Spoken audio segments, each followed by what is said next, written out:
अब पिछले टॉपिक्स में ने कई बार राइबोसोम को मेंशन किया है, तो राइबोसोम को अब ज़ाहिर-सी बात है जब इतने बार मैंने मेंशन किया है तो राइबोसोम को डिटेल में जानना आप सभी का ऑफ कोर्स हक बनता है, ठीक है?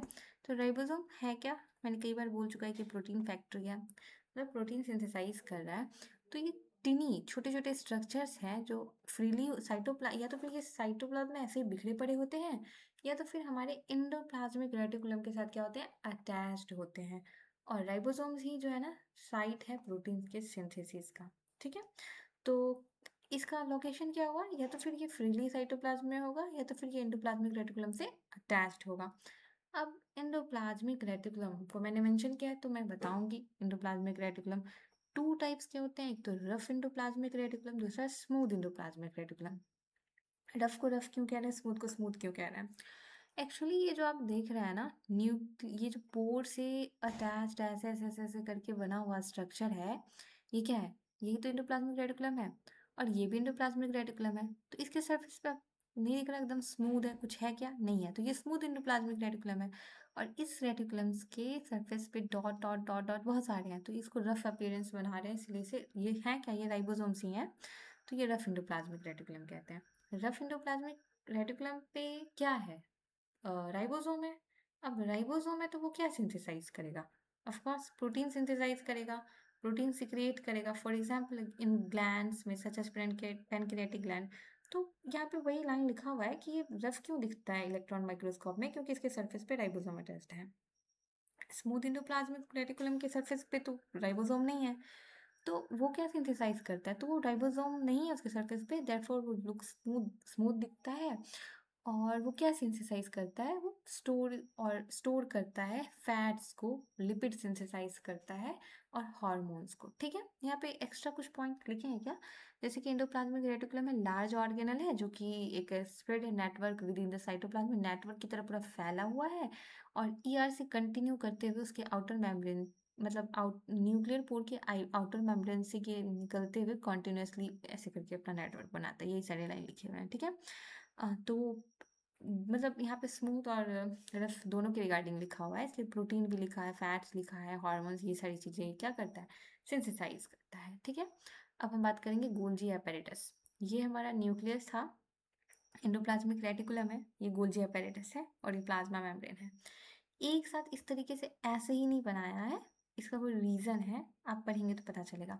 न्यूक्लियस था, यहाँ से हमारे प्रोटीन सिंथेसाइज होते हैं और ये मतलब यहाँ पे रफ एंडोप्लाज्मिक रेटिकुलम से ये ऐसे करके जा रहे हैं, यहाँ से मॉडिफाई होंगे, ये इसको शीप करेगा और ये वेसिकल्स बन करके ये प्लाज्मा मेम्ब्रेन के थ्रू ट्रांसपोर्ट होंगे। तो इसी तरीके से, इसीलिए इसको इस तरीके से लिंक्ड करके बनाया गया है।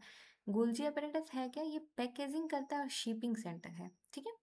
तो डायग्राम में आप देखेंगे कि कैसे stacks flattened sac like structures है ना, ये सैक लाइक स्ट्रक्चर्स है ना, इस फेस को ये जो ऐसे करके बना हुआ है इसे सिस फेस कहते हैं और कॉनकेव फेस कहते हैं। और ये जो इस तरीके से बना हुआ है ना, इसे कॉनकेव या फिर सॉरी कॉन्वेक्स या फिर ट्रांसफेस कहते हैं। यहाँ से ये वेसिकल्स आते हैं ऐसे ऐसे करके, इसमें मॉडिफाई होंगे और यहाँ से ये ट्रांसफेस से निकल जाएंगे, ठीक है? तो इसीलिए इसको पैकेजिंग एंड शिपिंग सेंटर कहा जाता है। और ये स्टैक्स लाइक स्ट्रक्चर, ये सारी चीज़ें बताई गई हैं यहाँ पर। ये सब गोल्जी apparatus को फॉर्म करता है, फंक्शनली लिंक्ड होता है ये ईआर से और सेल मेम्ब्रेन से। दिखा है ऊपर ना, ईआर से यहाँ पर लिंक्ड है और यहाँ पे किससे लिंक्ड है? प्लाज्मा मेम्ब्रेन से। यही लाइन यहाँ पे लिखी हुई है, ठीक है? अदर सेल्स, गोल्जी apparatus जो है ना सेल पोस्ट ऑफिस की तरह काम कर रहा है, मॉडिफाई कर रहा है, शॉर्ट कर रहा है और पैकेज कर रहा है प्रोटीन को और लिपिड को वेसिकल के फॉर्म में for transport, secretion and lysosome formation, ठीक है? लाइसोसोम की बात करूँ मैं, तो लाइसोसोम क्या है? अब हमारे सेल में इतना सारा फंक्शन हुआ है, तो अब क्या ज़रूरी है? साफ-सफाई की भी तो ज़रूरी होती है। तो सेल जितने भी वेस्ट मटेरियल प्रोड्यूस करता है, डैमेज करता है और वर्न आउट करता है ऑर्गेनेल्स ड्यूरिंग एक्टिविटीज़, तो how does a cell prevent from this waste from accumulating inside it? उसके अंदर ये सारी चीज़ें जमा ना हो जाए, तो कैसे इस सब चीज़ को प्रिवेंट करेगा? तो लाइसोन, अब यहाँ पर हमारा क्या आएगा? लाइसोसोम आएगा। लाइसोसोम करने क्या वाला है? इन सारी चीज़ों का सफाया करने वाला है। क्या करने वाला है? इन सारी चीज़ों का सफाया करने वाला है। कैसे? वो मैं बताती हूँ, ठीक है? तो lysosome single cell membrane sacs filled with enzyme, इनके अंदर एंजाइम्स होते हैं। क्या होते हैं? लाइसोसोम जो होते हैं ना, इंपॉर्टेंट पॉइंट, इसमें ये भी मेम्ब्रेन बाउंड है, ठीक है, ये भी मेम्ब्रेन बाउंड है और इसके अंदर एंजाइम्स होते हैं जो ब्रेक करता है अनवांटेड प्रोटीन को, कार्बोहाइड्रेट को, फैट को, even damage part of the cell को, और क्लीन करता है और हेल्दी करता है। Products form in the breakdown of, अब इसके ब्रेकडाउन में जो भी चीज़ें सेल में रिलीज हुई हैं या तो फिर वो उसको यूज़ कर लेगा सेलुलर प्रोसेस में या फिर एक्सक्रीट आउट कर देगा, ठीक है।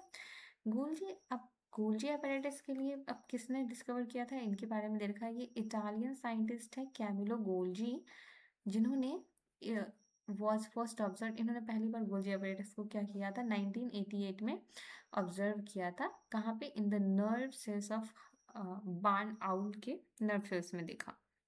Using a special staining technique, एक स्टेनिंग टेक्निक से इन्होंने इसका पता लगाया। He observe thread like network, thread like network देखा। अर्ली माइक्रोस्कोप, मतलब उस टाइम में 1988 की बात है तो वहाँ पे उतना अच्छा माइक्रोस्कोप तो था नहीं, फिर भी अर्ली माइक्रोस्कोप में इन्होंने ये सब अच्छे से रिजॉल्व नहीं कर पाए, बट आप मेनी डाउटेड, बहुत सारे डाउट्स आए। फाइबर इलेक्ट्रॉन माइक्रोस्कोप फिर से देखा गया तो ये इन बहुत सालों, लगभग डेकेड्स के बाद ये सब चीज़ क्लियर हुआ कि हाँ भाई, जो हमारे गोल्जी साहब थे वो सही कह रहे थे, गोल्जी apparatus जैसी कोई चीज़ है। तो उनके ऑनर में जब लोगों को यकीन आ गया, जाहिर सी बात है यकीन आएगा तभी कोई कुछ करता है, तो जब यकीन आया तो उनके सम्मान में गोल्जी apparatus, मतलब कैमिलो गोल्जी के नाम पे उस स्ट्रक्चर का नाम ही गोल्जी apparatus रख दिया गया, ठीक है। हालांकि उन्होंने बहुत पहले बता दिया था। ये लाइसोसोम का लाइन है, ठीक है। ट्रीट्स ऑफ क्यूरियोसिटी, कुछ एक्स्ट्रा पॉइंट यहाँ पे दे रखा है कि जो स्पर्म सेल्स होते हैं ना, उसमें उसमें लाइसोसोमल एंजाइम्स होते हैं। व्हेन स्पर्म, जब स्पर्म जो है ना वो एग से मिलता है तो वो एग के आउटर लेयर को तोड़ सके, ये जो हमारा स्पर्म होता है वो हमारे एग के आउटर लेयर को तोड़ सके, उसके लिए उसके अंदर लाइसोसोमल एंजाइम्स होता है। और जब break down of outer covering होगा तो फर्टिलाइजेशन होगा, ठीक है। इसके बारे में आप चैप्टर 11 में पढ़ने वाले हैं। माइटोकॉन्ड्रिया, ये सॉसेज शेप के जैसा है हमारा प्यारा सा mitochondria, power house of the cell इसको कहा जाता है। बहुत ही अच्छे बच्चे जानते हैं कि माइटोकॉन्ड्रिया को power house of the cell कहा जाता है। क्यों कहा जाता है भाई? क्योंकि पूरे सेल को जो एनर्जी चाहिए वो कौन देता है? माइटोकॉन्ड्रिया ही तो होता है, इसीलिए इसे पावर हाउस ऑफ सेल कहते हैं। ये किसका फॉर्मेशन करता है? एटीपी का, ठीक है। ATP energy currency of the cell जिसे कहते हैं, यहाँ पे लिखा है ना एटीपी।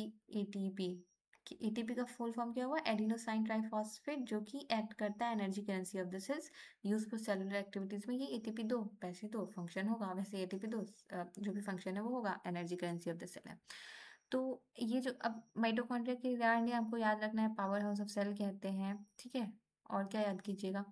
इच माइटोकॉन्ड्रियन को माइटोकॉन्ड्रियन, माइटोकॉन्ड्रिया मतलब बहुत सारे माइटोकॉन्ड्रिया, माइटोकॉन्ड्रियन मतलब सिंगुलर हुआ, ठीक है। माइटोकॉन्ड्रियन सिंगुलर हुआ, माइटोकॉन्ड्रिया प्लूरल हुआ।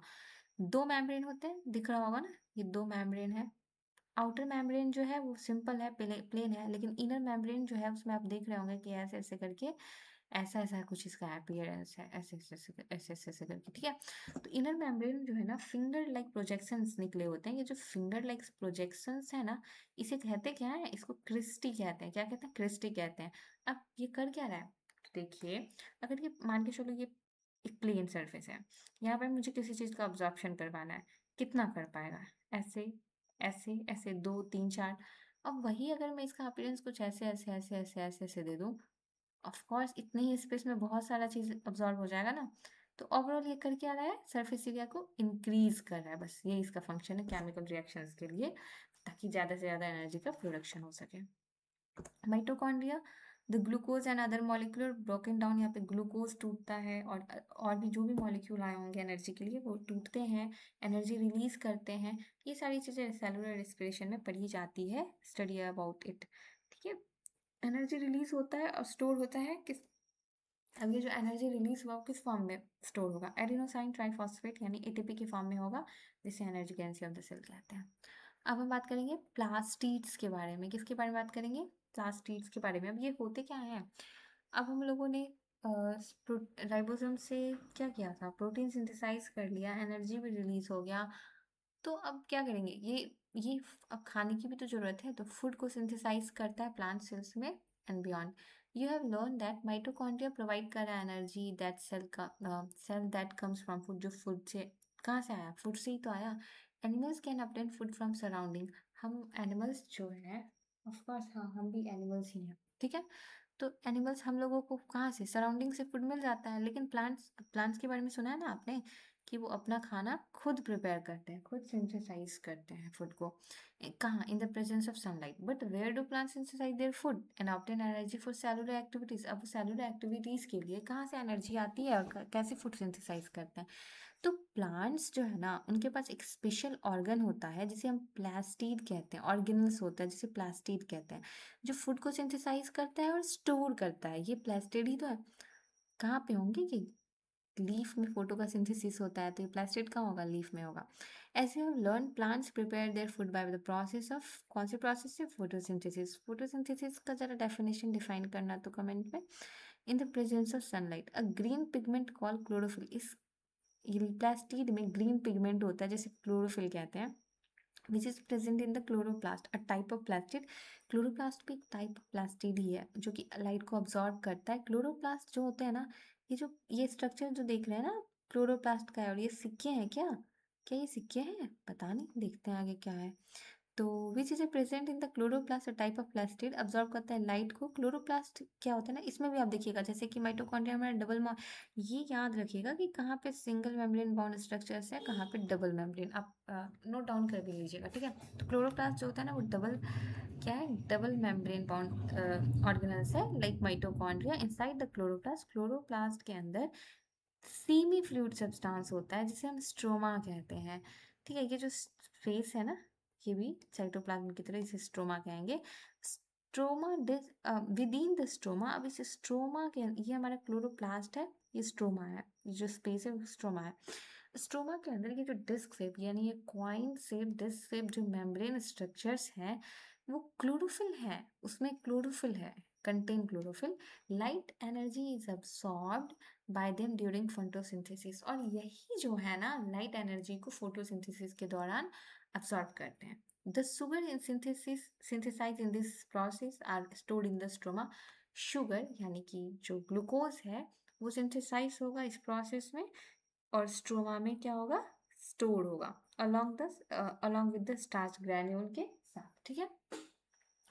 अब जैसा कि माइटोकॉन्ड्रिया में डबल मेम्ब्रेन, मतलब डबल मेम्ब्रेनस था, तो plastid have some features that are similar to certain bacteria. कुछ बैक्टीरिया में माइटोकॉन्ड्रिया प्लास्टिड का जो है ना फीचर जो है वो सेम है। For example they both have their own DNA, दोनों का अपना डीएनए है, अपना राइबोसोम है। Thus they can make some of their own protein, वो अपना प्रोटीन बना सकते हैं। Their characteristic suggest that both mitochondria और प्लास्टिड शेयर करता है, क्या share an evolutionary history with these single cell organism, ठीक है? Are there any plastid in plants that contain any pigments other than green pigment? अब question ये है कि ये जो हमारा क्लोरोप्लास्ट था वो क्या था? ग्रीन पिगमेंट कंटेन कर रहा है, तो और भी प्लास्टिड है जो अदर कलर भी क्या करते हैं? कंटेन करते हैं। आपको क्या लगता है कैरेट क्यों ऑरेंज कलर का है? उसके अंदर भी कोई प्लास्टिड ही होगा ना। तो बहुत डिफरेंट डिफरेंट और भी टाइप के प्लास्टिड्स होते हैं। ये जो ग्रीन कलर वाला होता है, ये फोटोसिंथेसिस के दौरान ये इसका अपना फंक्शन है, ठीक है? अब how do flowers and vegetable acquired various colour, हाँ, अब आपको इस क्वेश्चन का आंसर यहाँ पे मिल जाएगा कि how do flowers, fruits, vegetable, उनके पास डिफरेंट डिफरेंट कलर्स है। कैसे कैसे? In flower petals and fruits, plastid जो होते हैं ना उसके अंदर, वो क्लोरोफिल के अलावा दूसरे प्लास्टिड होते हैं। दिस प्लास्टिड को ये जो डिफरेंट डिफरेंट प्लास्टिड है जिसकी वजह से उनका अलग अलग कलर है, उसे क्रोमोप्लास्ट कहते हैं। ग्रीक में क्रोमो का मतलब क्या होता है? कलर होता है। क्रोमो का मतलब क्या होता है? कलर होता है। और पिगमेंट्स में भी उसके मतलब ये, अब क्रोमो मतलब कलर है, तो कुछ येलो होते हैं, कुछ ऑरेंज होते हैं, कुछ रेड होते हैं। तो ये source of bright colours in such flowers के अंदर ये जो ब्राइट कलर्स है उसका यही इसी पिगमेंट्स की वजह से है, ठीक है? क्रोमोप्लास्ट की वजह से।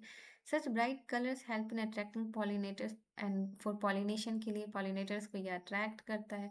फ्रूट ईटिंग एनिमल्स को हेल्प करता है सीड्स पजल में, ठीक है? कुछ प्लास्टिक जो होते हैं ना, वो कलरलेस होता है, उनमें कलर पिगमेंट्स ही नहीं होता है। अगर पिगमेंट नहीं है तो वो कलरलेस होंगे, तो इन्हें हम क्या कहते हैं? जिनमें ल्यूको का क्या मतलब होता है? वाइट होता है। पिगमेंट्स नहीं है, कलरलेस है तो व्हाइट होगा।